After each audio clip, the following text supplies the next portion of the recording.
there was like a father telling his kid, this is like a song from my generation. This is like my song. Like he was so proud that I was performing a song, I guess, from his generation, and then also, I guess, making it relevant for his kid.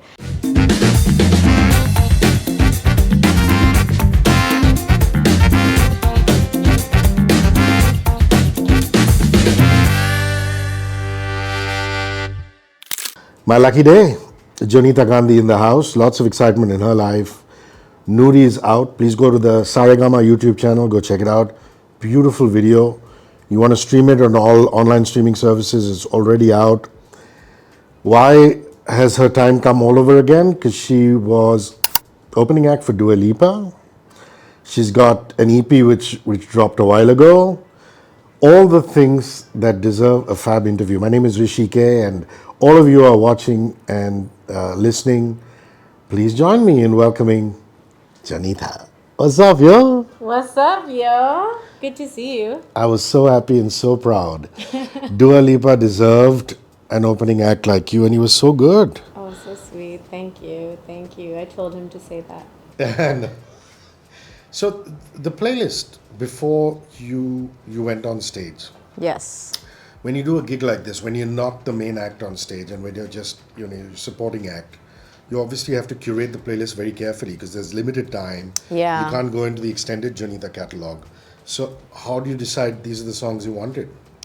That's a great question, and I was changing my set list right until the last moment, which is not unlike me, but I tried really hard to give a good balance of what I really wanted to give, but also what people coming to watch me wanted to hear, which is a really hard balance to strike, like you said. Because when you're performing at a show like this, it's like, this is Dua Lipa's audience, right? More or less. There will be some people who come for you, but majority are there for her. So you have to do something that feels entertaining for them, but also represents you as an artist. So luckily for me, that wasn't that hard because I feel like my music is pop at the end of the day. So people who come for Dua are probably into pop as well. So Lovely. And hanging with her, what kind of a person is she? she's so chill. She was really sweet. She told me I smell really good, which was really nice. And I had just come off stage, so I was like still And sweating. I can validate that. Jonita always smells good. Thanks. But yeah, I don't know why that's the first thing I told you about meeting her, but I told her about Jhumka because I gifted her 2 Jhumkas, so I gave her a little bit of context around why. And she was so sweet. She's like, can I open it right now? And she like opened it and saw it, and then she was like, I really can't wait to wear them. And then, yeah, she was very like zen. I feel like she's normal, which I love. I love that. And so tall. I'm very tall. Oh, very tall. I was wearing heels and she was still very tall. I love the outfit. So who styled you? You're just looking $1,000,000.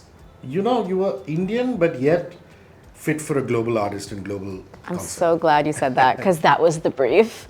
I worked with Asta Sharma. She's incredible. She's a stylist. And we were kind of going back and forth on ideas of what to wear. I'm like, it needs to be iconic. It needs to be ethnic slightly. Like I would love to wear like an Indian designer.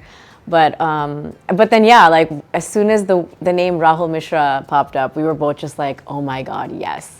I love Rahul Mishra. His work is insane. It's like the perfect balance of like opulent and like extravagant, but also just like the silhouettes are just like so tight and beautiful. And yeah, I was so happy to hear that he was down to give us a piece for the show. And I ended up wearing something from his 2023 like Paris Couture collection.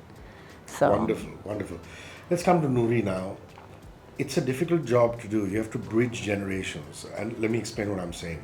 These are the 70s. It's Khayyam Saab's music. It is the great Jan Nisar Akhtar's lyrics. Akhtar, I like which how you is said that. Javed Saab's father. And, it's Farooq Sheikh, Poonam Dillon. It's a Yashraj film production. Chances are our moms and dads kind of romance to that song. So that's that generation. And this generation who likes a little bit of the Jonita pop, who like to groove as Gen Z grooves now. And I think you've done a mighty job of bridging the two. Thank you. It's just wonderful. So Talk to me about the song, talk to me about the construct of it. And the three of you worked on it together, isn't it? So I'd love to know how the sound, and we'll move to the video, but how the sound came about. It's funny, I just wanted to share a little anecdote on that note where you said the song is from the 70s.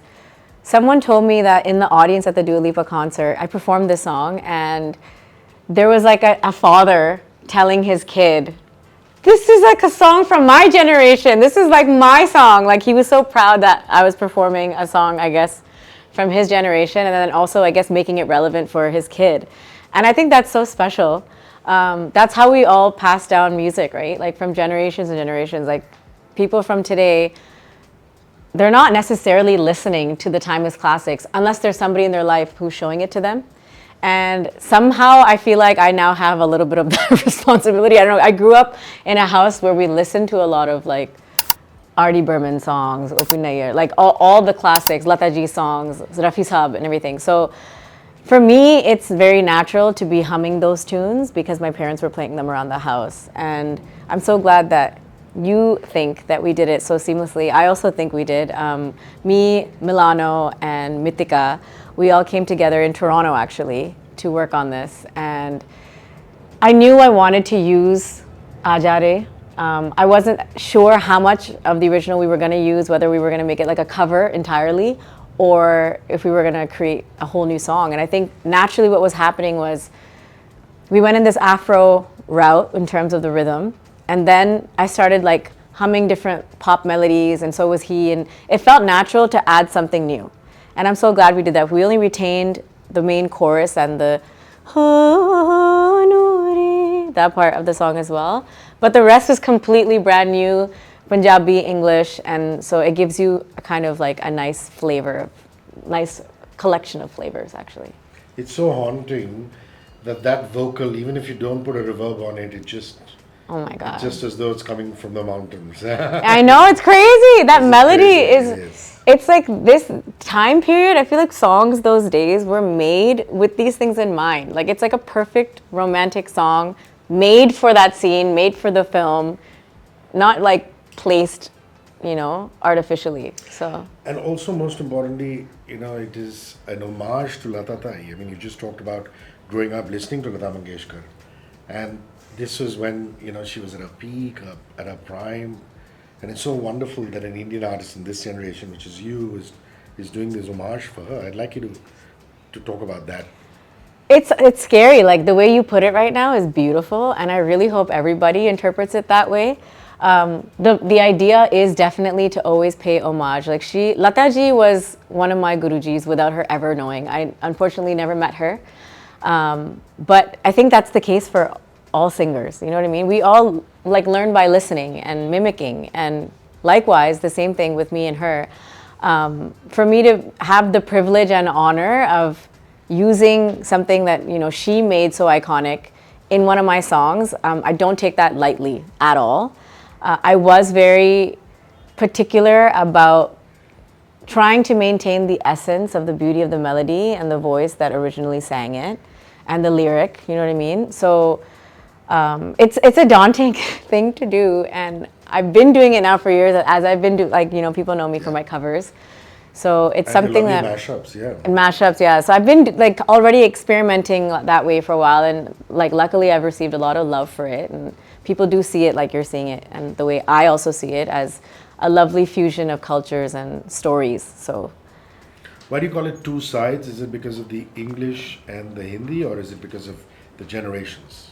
So I think everything that I'm doing ever since I released my EP has an element of duality.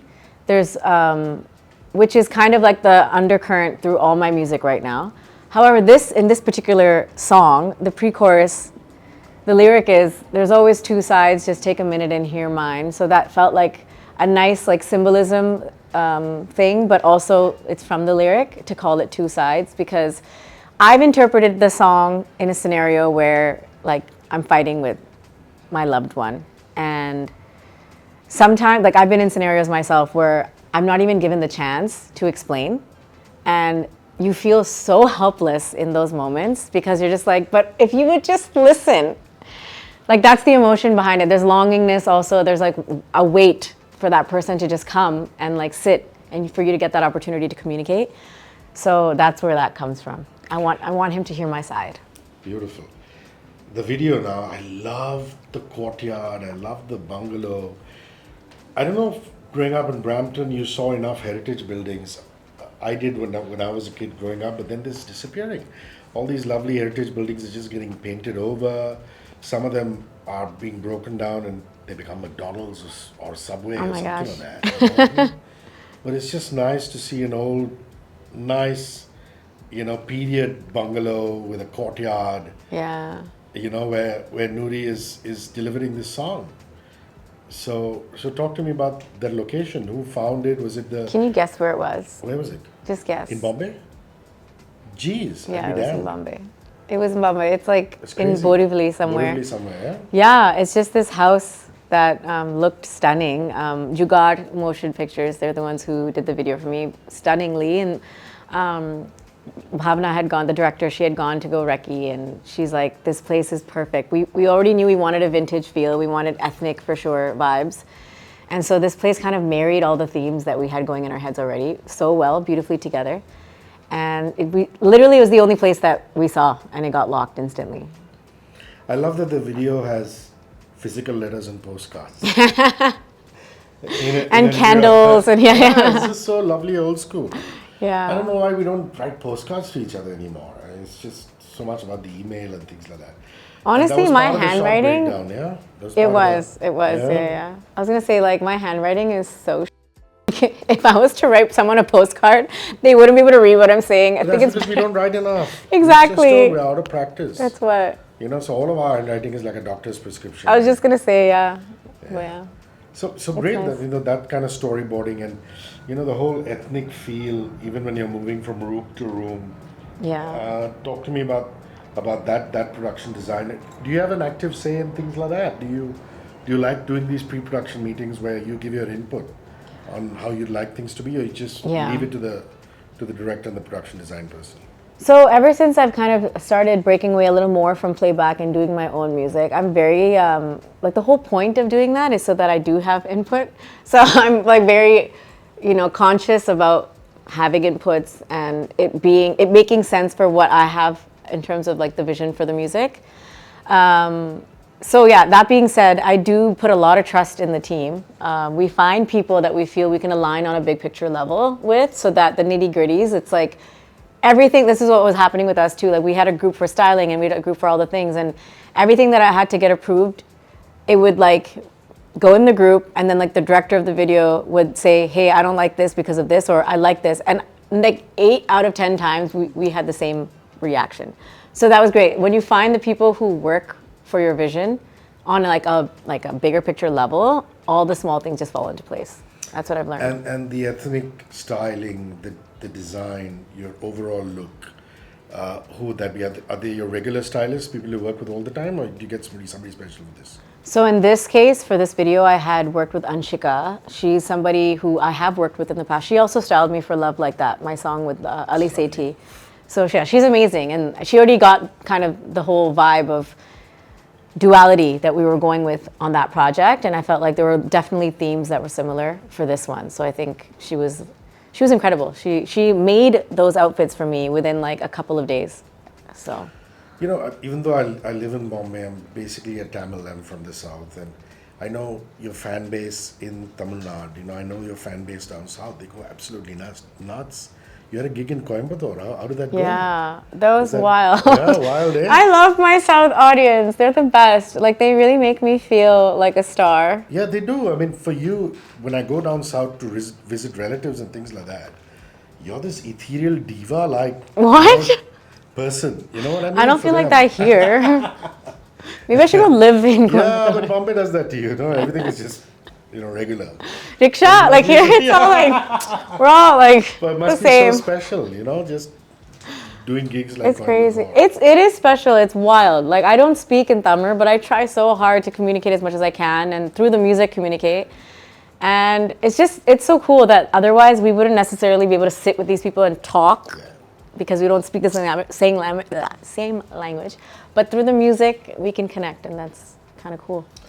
Okay, Love Like That. I mean, this is amazing. I know it's been a while, but Ali Sethi and you coming together. I mean, he's fabulous. He's trained under the great Farida Khanum. I have so much love and respect for you. Is this a Qawwali by Amir It is. Khusro that he's Yes, taken yes, and yes, done? yes, And he's yeah. so beautiful. Like Oh my 13th, 14th God. century or something. Your social media timeline must still be flooded with people every day who are loving the song even more or discovering it or whatever. And Yeah. it's just such a banging start to the EP, isn't it? I Talk to felt me about that. that. I Talk to mean, me you're about that. making me praise myself right now, so you can keep doing that for me. I will do that till kingdom come. But how did it all work out? Did you just pick up the phone on Ali? Did you meet him socially? So I don't Ali know. and I were like social media connected for a while, and we've always just kind of played with the idea of like, let's do something together, let's do something together. And then he was playing Coachella, and during that time, I was in LA. So I knew he was around because he lives in New York otherwise. And I hit him up and I'm like, listen, I'm working on my music. If you have time, can you come? I'm working with this incredible producer. His name's Ariza. He produced my entire EP. And I just feel like this is the perfect setting for us to create something iconic. If you can come, please come through. And so he like gave me a few hours. He came, he like took an Uber to my studio. So sweet of him. And when he came, like the whole energy just shifted. And it was so organic, the experience of making this. And like while the producer was playing with different sounds and like beats, Ali just started singing this, the Ghadinari. And I was like, whoa, this sounds so crazy. Can we use it? Can we use it? And then like from there going into like the I've been looking for somebody. Like that all actually happened after. We wrote all the verses after we kind of locked this whole Ghadinari Kohari thing. And yeah, it was just a beautiful organic experience. I love Ali. Like I'm a fan. And not only the sound, but also the video, which has so much of wonderful fabric in it. Yeah. You know, and both of you are looking wonderful. I feel a lot of the Mediterranean audiences, not just the subcontinent, but you know, a lot of Mediterranean audiences will also take to that. You know, because it's got that whole vibe. It's got Yeah. that whole Greek, Moroccan. Interesting. No kind one of said that vibe. to me before. You know, it's just, it's very, very beautiful. And this is the same producer, Riza, who also did the whole EP. So, Madania, which is the other Yeah, one. yeah, I yeah. really love that. Thank So, you. where is he based out of? What does he do? He's How a do you- Colombian guy who lives in LA. So I mean, he's won like Latin Grammys. Like he's Colombia crazy. means Shakira. Yeah. So he's an alien. Like I don't know how else to describe him. He's just too good. He's amazing. And he gets even Ali's Hindustani classical. I mean, He gets the whole. Obviously, we all feed off of each other. We're all learning about everyone's kind of background and everything and ethnic additions. But I think he really gets the fabric of like what we were trying to do. He understands adding ethnicity, like to pop records. Like, and the whole point was let's make music that feels so rooted in where I come from, but also is digestible to anyone everywhere across the globe. And that's like my mission statement for my music. It's wonderful. I feel like Noorie also has that. So. So 2 songs gone, 2 songs to go. Are we going to see videos of the other 2 also? In the EP?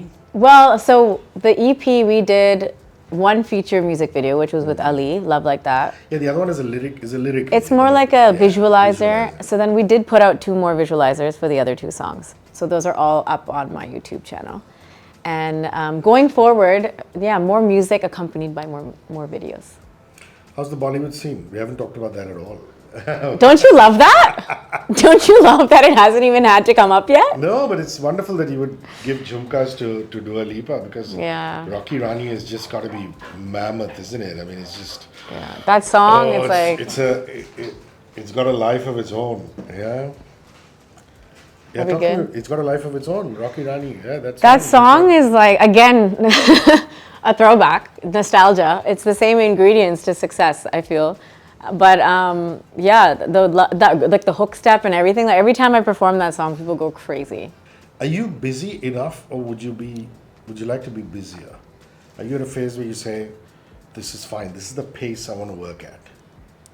Some people, it doesn't suit their temperament, they have to be furiously busy all the time. And others want to work at their own pace. Are you working at the right pace? That's such a cool question. I like this question a lot. I think I am working at the right pace. Lovely. I'm working very hard. I like to work hard, But then I also completely unplug once in a while for like a day. And that's all I need. So. My last question is a travel destination that you went to recently and you said, wow, this is amazing, Jonita, I could live here. I don't know. I could live here. Or spend more time here, or I gotta come back, something like that. Where have I gone recently? I went to Dubai, I went to Vegas. I don't want to live there for sure. But did you see a resident artist in Vegas? It's always nice to see somebody. I there. wanted to see Adele, but I didn't. But then I saw Cirque shows, and we saw the Sphere and stuff, so it was cool. The Sphere that you two performed in, oh my god. Yeah, we watched like a film in that. The only film that's created for that venue. So you haven't gone like and bummed out on a beach or up in the mountains anywhere? I've not gone on vacation that way, like in a while. Girls working too hard. I went to the Maldives with my parents for their anniversary, like in Jan. Their anniversary is in Jan, so that's when I would have That's gone. lovely. Yeah, The Gandhis that was and crazy. Yeah, that place is stunning. Snorkeling? You went snorkeling, deep diving? Yeah, I did. It was really cool. Wonderful. So you got it there, the Saregama YouTube channel. You find Noorie. Go to Jonita Music. Lots of wonderful stuff from her EP. And I can't wait to see you again. Thank you for doing this. Thank you. And please always come and watch my set whenever I perform. He was there. I will. 94.3 Radio 1.